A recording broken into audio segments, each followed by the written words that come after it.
Ga wani bidiyo nan na yadda 'yan bindiga suka kai hari a wani gida a Funtuwa don sace mutane amma sun gamu da cikas.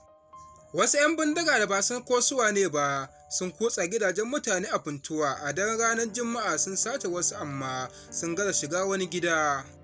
Wani faifan bidiyo da aka naɗa da na'urar ɗaukan bidiyo na sirri wato CCTV kamara ta nuna yadda 'yan bindiga suka so shiga wani gida amma suka kasa. Wani abokin mai gidan ya bayyana cewa mai gidan da iyalansa suna jihar Abuja amma ya haɗa na'urar CCTV kamara da wayarsa don haka ya ga abin da yake faruwa.